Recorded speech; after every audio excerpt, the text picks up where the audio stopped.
lah mata tak nampak. Masuk ke hitam pun kita nampak putih je, bersih je. Mata, kaki, tangan, telinga paling penting dalam hidup. Makcik rindu sangat nak buat makcik nak mengajar-mengaji cucu. Mengajar-mengaji tak dapat langsung. Jalan tak nampak, jadi kita pimpin selalu. Pergi ke mana pun pimpin, kena tolak. Kaki pun tak berapa kuat kiranya. Jadi memang naik kereta tolak lah kiranya. Aktiviti tu dia tak berapa nak boleh buat lah. Jadi dia panggil kita apa-apa tu dia tanya. Warna pun tak nampak betul. Dia pakai warna apa tu tak berapa nampak kiranya. Mata tu amat penting bagi kita lah. Dua-dua matanya tak berapa nampak. Mata tak nampak, segala-gala tak boleh buat.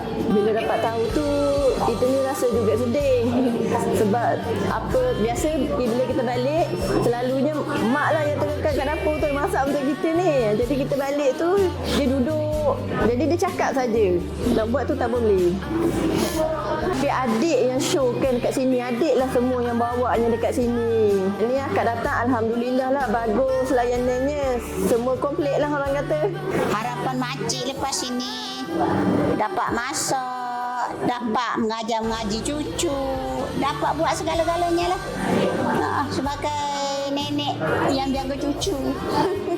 Kalau boleh datang cek tu awal-awal kata supaya tak ada teruk macam mak akak ni. Mak akak ni takut. Tu yang lambat ke datang ke sini. Kalau boleh anak-anak yang lain bawa lah mak datang ke sini. Layanan pun bagus. Alhamdulillah.